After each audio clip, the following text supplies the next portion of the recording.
Plaintiff Michael McCarthy says he met the defendant through his father because they've done a lot of work together. But Michael feels as though the defendant takes advantage of his father. Michael is suing because he agreed to buy a car from the defendant and even gave him a deposit, but the defendant sold it to someone else. Defendant Todd Thomas says he's a Golden Gloves boxer who's been working on cars since the age of 10. Todd claims he sold the car to someone else because Michael was unable to pay off the balance, and he's countersuing for lost commission. Start with you. Your Honor, I come to know Todd about a year ago. He's a friend of my father's. He has a shop. He's a mechanic. I know him as a boxer. That's about all I know about him until I met him through my father, and I know them. They see each other on a regular basis. They have an ongoing relationship. At times, I think it's a relationship that Todd takes advantage of. In what way? I thought there was some work that was unnecessary. I tried to bring it to a head. Couldn't get to the bottom of it. My father's older. They still get along? Very much so, Okay. yes. Get some background from you. First of all, sir, you're a boxer, he said? Yes, Your Honor. What weight Golden class? Gloves. 147. 147? He just fought Mayweather. Yeah. Mayweather is 147, right? Yeah. I missed that one. Where do you rank him among the greatest fighters of all time? 3.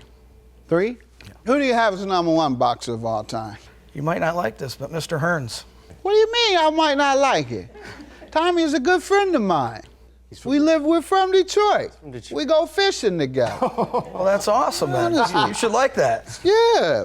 Then you have, Tommy, no offense, but I think Muhammad Ali and perhaps Joe Louis, and the #1 would be Sugar Ray Robinson. Yeah. Then Muhammad Ali, then Joe Louis. And so I put Mayweather in the top 5, maybe Mayweather after those 3. What about Leonard? Sugar Ray Leonard, he's in the top 10. Tommy Hearns is top 10. All those guys are. So you know your game. Go ahead. You give me some background. Well, I'd like to tell you a little bit about myself and then my relationship with the McCarthys.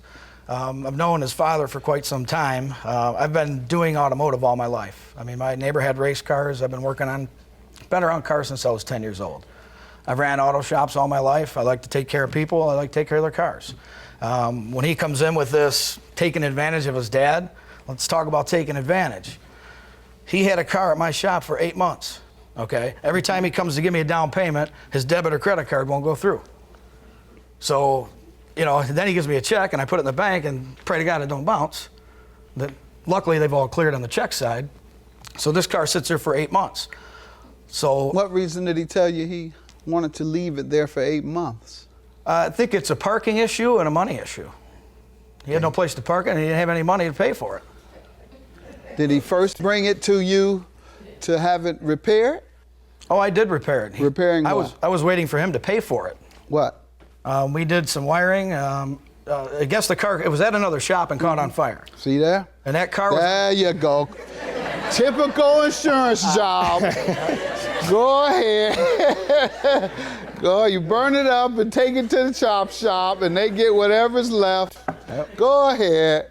So come to find out, the shop that it was at, the reason it come to my shop is because Mike went in and started a big ordeal with the owner, and the cops were called and they kicked him out and he can't go back to that shop anymore. So I found that out 2 years later. That's why that car ended up coming to me. All right, so it sounds like you're saying he has money problems from time to time, or at least he did when you repaired his car and he left it for 8 months, failing to pay. Of course, but he could come in his $100 golf attire after golfing all day long and tell me he's gonna pay me later. Ghetto fabulous is what they call that. Okay, he come in sharp with expensive stuff and can't afford your bills. Got it. All right. Sir, you ghetto fabulous? Let's start with that first. You're sharp today. That's a nice suit, nice I've had this hookup. for a while now, but yeah. You buy all the expensive things and then can't afford your basic bills? You buy what you want and beg for what you need? Absolutely not. All right, well tell me, he said you left the car there for 8 months, failing to pay him because you had financial issues and you had a $100 golf shirt on, which the regular golf shirt costs what, 20 bucks? That's how much I pay for mine. He's describing my father. That's not me. He did the work. How low can you get? Throwing on your father. I'm throwing him under the bus. No, I'm just kidding. Your father is the one he's referring to. Correct. That came in with an expensive golf shirt. He may feel the same way about me with my suit. Go ahead, sir. What are you suing him about today? Yeah, for all of that, and there was some ongoing stuff there, and I came in. My father made me aware of this car on his lot, which I thought he owned or he had control of. The car in question. Car in question, Not the same one in the car. ones. Right. So it was a nice car. It's a sedan, something I needed for business, for work, and it's a great car. It was like something I could afford. So let me drive it. I said that this would be suitable. Came back the next time and I gave him a deposit to hold it till I can pay for the rest. And some period of time later, it came with the money. Come to find the car is gone. Yeah, he'd sold it, or somehow it wasn't available anymore. And how long was he to hold it? There was no time limit. I mean, 2 weeks. he never said that. You signed it. Okay, you have a document that you forged?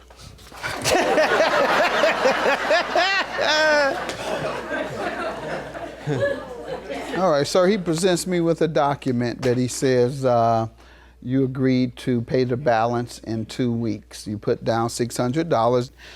Your counterclaim for $900 is for a lost commission. How so? When we agreed to sell the vehicle to Mike, the price was $6,000.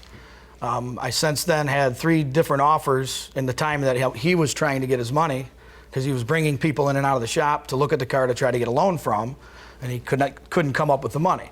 So in the meantime, I ended up selling it 5 weeks later after his 2-week period, and I ended up selling it for $4,500. And I was selling it for a customer of mine, and my commission was supposed to be the difference from what the customer wanted. My commission on that car was going to be $1,500. For one car? For $6,000?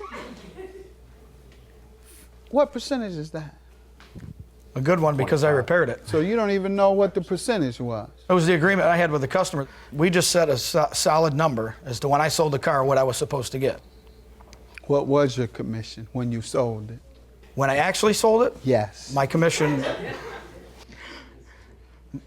on the car when I sold it was $600.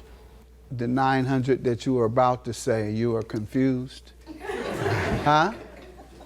I guess you could say you're confused. Okay, because you gave me 2 numbers. You said $900, $600. All right. And you have the evidence that you were to get what you claim? I do not, Your Honor. All right. But you want me to take your word?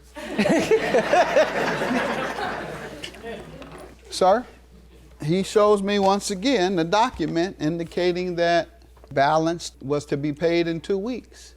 That's interesting, because the document that I have has nothing like that. Let's see it.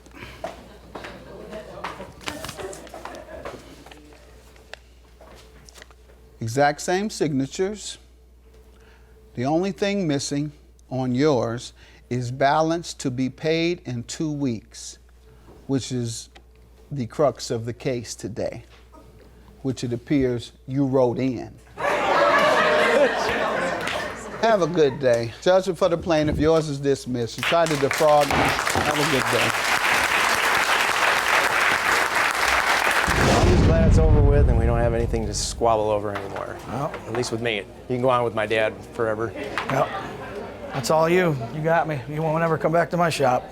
Will do.